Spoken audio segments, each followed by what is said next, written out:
My mother-in-law forged my signature to enroll my son in a boarding school across the country.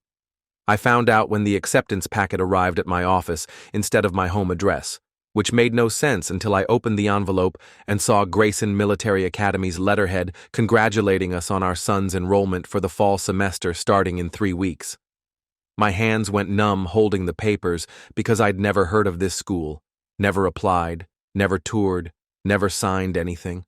The enrollment contract had my signature at the bottom, dated 2 months ago, but I'd been in Seattle for a work conference that entire week and had signed nothing related to Oliver's education. I called my wife Vanessa immediately, and she answered sounding confused, saying she didn't know anything about a military academy application either. We'd been discussing local middle schools for Oliver, who was 11, and starting 6th grade, not boarding schools 3,000 miles away in Vermont. I drove home early and spread the documents across our kitchen table while Vanessa stood behind me reading over my shoulder. The application package was extensive, including medical records, transcripts, financial information, and multiple signed forms, all bearing what looked exactly like my handwriting. Someone had gone to significant trouble to forge an entire application, and the deposit of $15,000 had been paid from an account I didn't recognize. Vanessa picked up her phone and called her mother Helen, who lived 10 minutes away in the house where Vanessa had grown up. Helen answered on the first ring, and Vanessa asked if she knew anything about a military academy for Oliver. The silence on the other end lasted too long before Helen said we should discuss this in person, and she'd be right over. Helen arrived 20 minutes later carrying a leather portfolio and walked into our kitchen without knocking, which she always did because she'd helped us buy this house and considered it partially hers. She was 63 years old, impeccably dressed as always, and had the kind of confidence that came from never being told no. She set the portfolio on the table and looked directly at me. "I enrolled Oliver and Grayson because you and Vanessa were making a terrible mistake with your public school plans. That boy needs structure, discipline, and an elite education if he's going to amount to anything." Grayson produced 3 senators and countless Fortune 500 executives. It's exactly what Oliver needs. I stared at her in disbelief and asked how she'd forged my signature and paid the deposit. Helen didn't even flinch, just opened her portfolio and pulled out bank statements showing she'd opened a custodial account in Oliver's name and funded it with $50,000 from her personal savings. "I have legal authority as his grandmother to make educational decisions when parents are being negligent," she said calmly. Vanessa's voice went cold, asking what authority Helen thought she had over our son. Helen pulled out more documents, including a power of attorney form that I definitely hadn't signed, giving her educational and medical decision-making rights for Oliver. The forgery was elaborate and professional, with notary stamps and witness signatures that all appeared legitimate. I told Helen she'd committed fraud, and we'd be reporting this to the police immediately. She smiled and said I should think very carefully before making accusations I couldn't prove, that her lawyer had reviewed everything and it was completely legal. Vanessa was crying now, asking her mother how she could do this, why she'd go behind our backs instead of just talking to us about her concerns. Helen's expression softened slightly when she looked at Vanessa and said she'd tried talking to us for months, that she'd suggested private schools and tutors and enrichment programs, but we kept insisting public school was fine. "Oliver is gifted," Helen said. "He scored in the 99th percentile on every standardized test. He deserves better than the mediocre education you're planning to give him. Grayson will challenge him, prepare him for an Ivy League university, set him up for success. I'm doing what you should have done months ago." I picked up my phone and started dialing our attorney's number, but Helen warned me that fighting this would be expensive and time-consuming and ultimately unsuccessful because she'd documented extensive evidence of our neglect of Oliver's educational needs. She'd apparently been keeping a detailed log for over a year, noting every time we'd declined her suggestions for enrichment activities or turned down her offers to pay for private tutoring. She claimed she had witnesses who would testify that we were holding Oliver back academically and socially. Vanessa demanded to know what witnesses, and Helen rattled off names of teachers, neighbors, and family friends who'd expressed concerns about Oliver's education to her privately. Half the names were people I barely knew, and I suspected Helen had manipulated or misrepresented those conversations. I told Helen that regardless of her documentation, forging signatures was illegal and we'd be pursuing criminal charges. She stood up and told us Oliver was scheduled to fly to Vermont in 3 weeks for orientation, and she'd already purchased his uniforms, supplies, and plane ticket. "You can fight me if you want," she said. "But while you're wasting time with lawyers, that boy will be getting the education he deserves." After Helen left, Vanessa and I sat in stunned silence trying to process what had just happened. I pulled up Grayson Military Academy's website and found a prestigious institution with a tuition of $65,000 per year, requiring students to live on campus year-round with only brief holiday breaks. The curriculum was rigorous and the discipline strict, with military-style structure including uniforms, marching, and mandatory athletics. It looked like an excellent school for families who wanted that environment, but we'd never considered boarding school for Oliver, and certainly not a military academy. He was a sweet, creative kid who loved art and music, not exactly the profile of a child who'd thrive in a militaristic setting. Vanessa called our attorney, Rebecca Stokes, who agreed to see us first thing the next morning. That night, Oliver asked why Grandma Helen had been over looking so serious, and we told him there was some confusion about school enrollment that we were sorting out. He was excited about starting middle school with his friends and didn't need to know his grandmother had tried to ship him across the country without our knowledge. Rebecca met us at 8 the next morning and reviewed all the documents Helen had left. She confirmed immediately that the power of attorney was fraudulent, and Helen had no legal authority to make decisions about Oliver's education. The forged signatures on the Grayson application were grounds for criminal fraud charges, and Rebecca said we should file a police report immediately. She also recommended getting a restraining order preventing Helen from taking Oliver anywhere while we sorted out the legal situation. The problem was proving the signatures were forged, especially since they looked remarkably accurate. Rebecca suggested getting a forensic document examiner to analyze the signatures and compare them to my genuine signature samples. I filed a police report that afternoon at our local precinct, and Detective Sharon Okonkwo took my statement while examining the forged documents. She agreed they looked suspicious and said she'd investigate, but warned that proving forgery could be challenging and prosecution would depend on the district attorney's willingness to pursue charges against a grandmother claiming to act in her grandson's best interest. Detective Okonkwo took copies of everything and said she'd contact Grayson Academy to inform them of the situation. Meanwhile, I called Grayson's admissions office and spoke with Director Lawrence Brennan, explaining that the application had been submitted fraudulently without our knowledge or consent. Mr. Brennan sounded shocked and said he'd never encountered such a situation before. He put me on hold while he consulted with the school's legal counsel, then came back saying they'd freeze Oliver's enrollment pending investigation, but they'd need official documentation of the fraud claim. I faxed over the police report and told him we'd be sending proof the signatures were forged. Mr. Brennan apologized for the confusion and said Grayson had no interest in enrolling students without genuine parental consent, but they'd followed proper procedures and had no reason to suspect the application was fraudulent. He mentioned that Helen had visited the campus twice, toured the facilities, and spoken extensively with admissions counselors about Oliver's needs and qualifications. She'd presented herself as a concerned grandmother assisting busy parents, which wasn't unusual for wealthy families. The school had her deposit and would refund it once the situation was resolved, minus administrative fees. That evening, Helen showed up at our house again, this time with her attorney, a stern woman named Patricia Langford, who handed us a thick legal packet.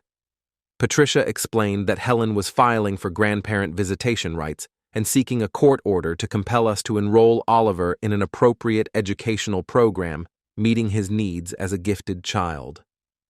The petition claimed we were neglecting Oliver by planning to send him to an underfunded public school despite having the means to provide better options through Helen's financial support. Patricia said grandparents had legal rights in our state to petition for involvement when parents were making decisions harmful to the child's welfare.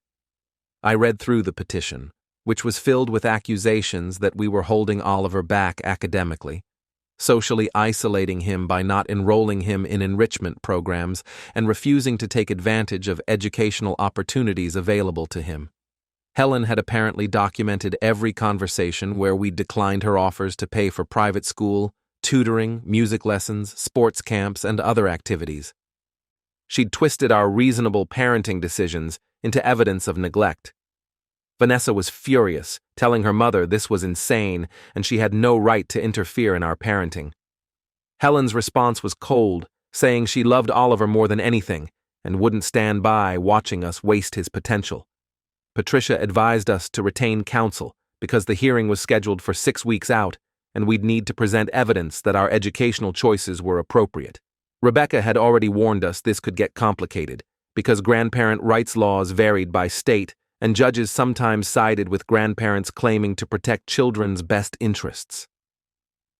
Over the next few days, the situation escalated in ways I hadn't anticipated. Helen contacted Oliver's elementary school and requested his complete records, which they released to her because she was listed as an emergency contact with pickup authorization. She showed up at Oliver's activities, including his art class and soccer practice, taking photos and videos that she claimed documented his interactions and development. Our neighbors reported seeing her parked outside our house at odd hours, apparently surveilling our family routine. When I confronted her about this behavior, she said she was documenting evidence for her court case and had every right to observe her grandson in public spaces.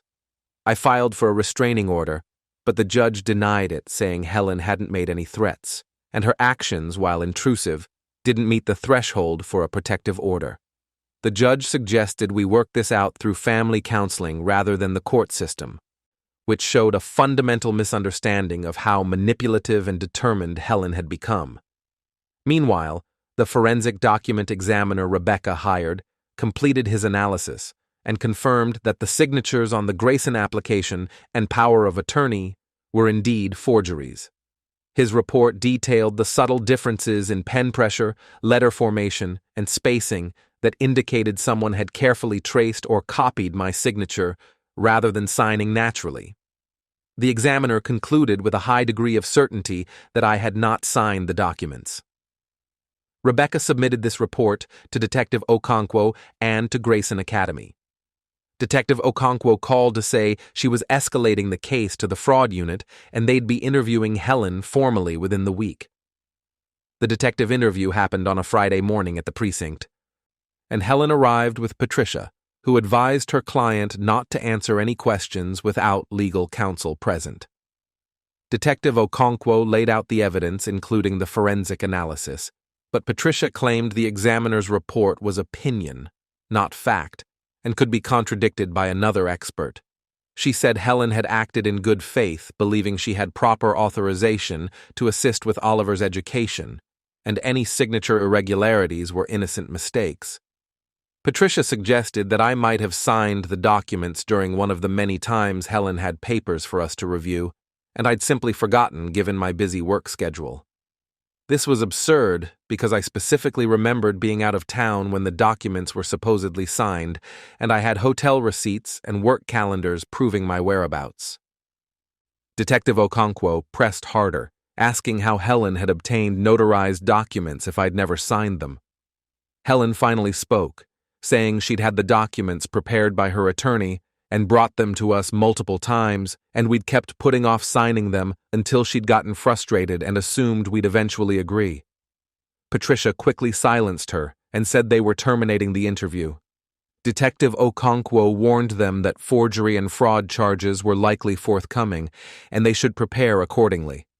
Walking out of the precinct, I saw Helen's face, and for the first time she looked worried rather than smugly confident. Patricia was speaking to her in urgent whispers, and I caught fragments about plea deals and mitigation strategies. The situation took a darker turn when Oliver came home from school upset because kids had been asking him about going to military school. Helen had apparently contacted several parents in Oliver's class and told them about the Grayson enrollment, spinning it as a wonderful opportunity we were considering. The gossip had spread through the school, and now Oliver was fielding questions he didn't know how to answer. He asked us directly if he was being sent away to military school and why everyone was talking about it. Vanessa and I sat him down and explained as gently as possible that Grandma Helen had made a mistake by applying to a school without asking us first, and he definitely wasn't going anywhere. Oliver looked relieved, but also confused about why his grandmother would do something like that. We tried to explain that sometimes adults make poor decisions even when they think they're helping, but Oliver was smart enough to know something more serious was happening. He asked if he was in trouble or if he'd done something wrong. Breaking my heart, I assured him none of this was his fault, and we loved him exactly as he was. That night, Vanessa broke down crying, devastated that her mother's actions were affecting Oliver emotionally. She'd tried calling Helen repeatedly to beg her to stop the legal proceedings and admit what she'd done, but Helen wouldn't answer or return calls. Vanessa was caught between loyalty to her mother and protecting her son, and the strain was destroying her. The grandparent visitation hearing approached, and Rebecca prepared our defense, which included testimony from Oliver's teachers, pediatrician, and child psychologist, all confirming he was thriving academically and emotionally in his current environment. We gathered evidence of the enrichment activities we did provide, including art classes, soccer, music lessons, and regular cultural outings. Rebecca's strategy was to show that we were engaged, thoughtful parents making reasonable educational choices, and Helen's claims of neglect were baseless. We also had the forensic analysis of the forged signatures, though that was technically part of the separate criminal investigation. The hearing took place in family court before Judge Richard Wolfe, a grandfatherly figure who'd been on the bench for 30 years. Helen's attorney, Patricia, presented her case first, calling witnesses including a private school admissions counselor who testified about the benefits of elite education, and a child psychologist Helen had hired who claimed gifted children needed specialized educational environments to reach their potential. Patricia introduced Helen's detailed logs documenting all the times we declined her offers of educational support, which she framed as concerning pattern of refusing help. Helen took the stand and delivered a performance worthy of an Oscar, crying as she described her fear that Oliver was being held back by parents who didn't understand his needs. She claimed she'd only enrolled him in Grayson because we'd consistently refused to consider appropriate alternatives. Patricia carefully avoided mentioning the forged signatures, framing it instead as Helen taking initiative to secure a placement at a competitive school. Rebecca's cross-examination was surgical. She got Helen to admit she'd never discussed Grayson specifically with us, never showed us the application materials, and never disclosed she was submitting paperwork in our names. Helen tried to claim it had been implied consent through previous conversations, but Rebecca methodically proved we'd been clear about wanting Oliver to attend local public school with his friends. Rebecca then introduced the forensic document examiner's report, showing the signatures were forged. Patricia objected strenuously, arguing it was prejudicial to introduce criminal matters in a civil proceeding, but Judge Wolfe allowed it as relevant to Helen's credibility. Helen's face went pale as the expert's conclusions were read into the record. Rebecca called our witnesses next, and Oliver's fifth-grade teacher, Mrs. Keating, testified that Oliver was an excellent student, performing above grade level in all subjects. His pediatrician confirmed Oliver was healthy, well-adjusted, and showed no signs of neglect or educational deprivation.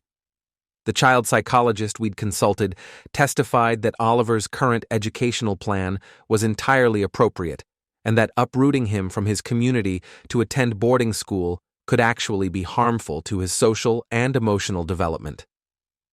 Rebecca entered into evidence the police report I'd filed and Detective Okonkwo's preliminary findings supporting fraud charges against Helen. Patricia tried to rehabilitate her case by calling Vanessa to the stand, hoping she'd express some ambivalence about the situation or support her mother's concerns. Instead, Vanessa testified clearly that her mother had violated their family's trust and acted without authority, and while she understood Helen's desire to provide opportunities, the forgery and deception were unforgivable. Judge Wolf took a brief recess before delivering his ruling from the bench. He said he'd reviewed all evidence and found Helen's actions deeply troubling, describing the forgery as a serious breach of trust and potentially criminal behavior. He denied Helen's petition for grandparent visitation rights entirely, finding that she demonstrated she couldn't respect parental authority or boundaries. The judge went further, ordering that Helen could have no contact with Oliver without supervision and parental approval until she completed a psychological evaluation and family counseling. He noted that grandparent rights existed to protect meaningful relationships between grandparents and grandchildren, not to allow grandparents to override parental decision-making through fraud and manipulation. Judge Wolf's written order was scathing, explicitly finding that Helen had forged documents, enrolled Oliver in school without consent, and fabricated claims of educational neglect to justify her actions. He ordered her to pay our legal fees and suggested the district attorney's office should seriously consider prosecution. Walking out of the courthouse, Helen looked devastated while Patricia tried to console her. Vanessa approached her mother and asked why she'd done this, why she'd destroyed their family relationship over school enrollment. Helen's response was chilling. She said she'd do it again because Oliver deserved better than what we were giving him, and someday he'd understand she'd fought for him when his parents wouldn't. Vanessa told her mother not to contact us again and walked away, crying.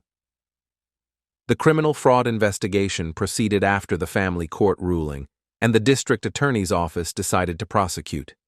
Helen was charged with forgery, fraud, and identity theft, all felonies carrying potential prison time. Patricia negotiated a plea deal where Helen would plead guilty to reduce charges, pay restitution, including Grayson's administrative fees and all our legal costs, complete 5 years probation, and stay away from our family.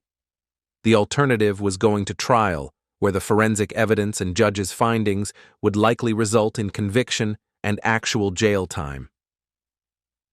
Helen reluctantly accepted the plea, and at her sentencing hearing, she was required to allocate, meaning explain what she'd done and accept responsibility.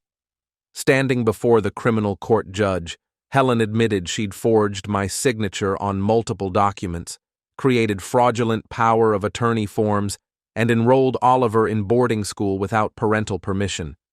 She claimed she'd done it out of love and concern for her grandson's future, but acknowledged it was wrong and illegal. The judge sentenced her to 5 years probation, 200 hours of community service, and imposed a 10-year restraining order prohibiting contact with Oliver except through supervised visitation if we ever chose to allow it.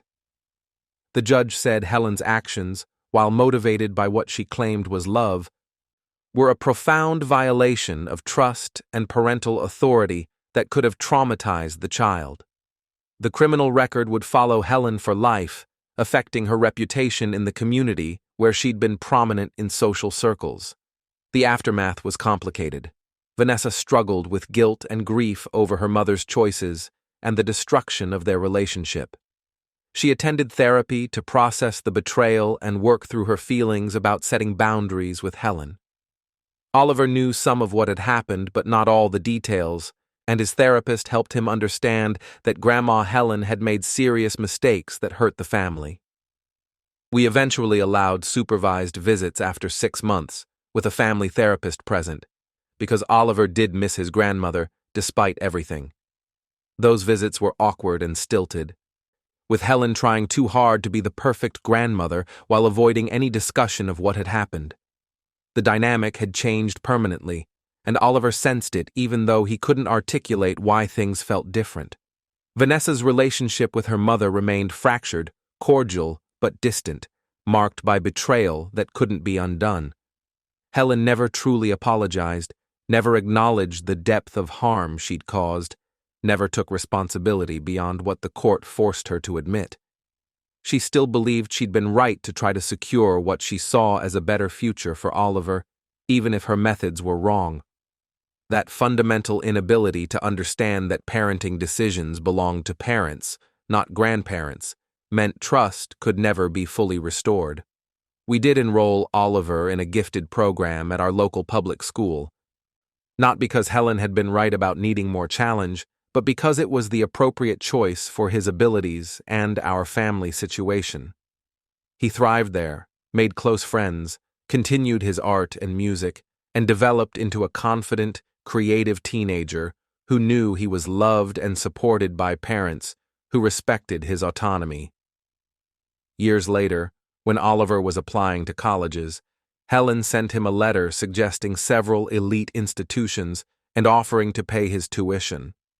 Oliver showed us the letter and asked what he should do. We told him it was his decision, that he could have a relationship with his grandmother on his terms if he wanted one, but he should be aware of her history of trying to control decisions through money and manipulation. Oliver wrote back politely declining her financial support and thanking her for the suggestions, but explaining he'd be making his own choices about college with his parents' guidance. He chose an excellent state university with a strong art program, earned his degree, and built a successful career in graphic design. The boarding school incident became family lore, the story of how Grandma Helen tried to send him to military academy and ended up with a criminal record. Oliver tells it sometimes at family gatherings, with a mix of humor and disbelief that his grandmother thought forgery was an acceptable parenting strategy. We never regretted fighting her actions, never questioned our decision to press charges and hold her accountable, because letting it go would have taught Oliver that family loyalty meant accepting violation and control. Instead, he learned that people who love you respect your boundaries, and when they don't, there are consequences. Helen lived to see Oliver graduate college and start his career, and she attended those events with supervised contact restrictions still in place, watching from a distance the young man he'd become without her control, proving that children can thrive when parents are allowed to actually parent. The forgery that was meant to secure Oliver's future instead secured Helen's exclusion from it, a fitting consequence for trying to steal decisions that were never hers to make. Thanks for watching till the end. Make sure to subscribe and like to not miss the next story.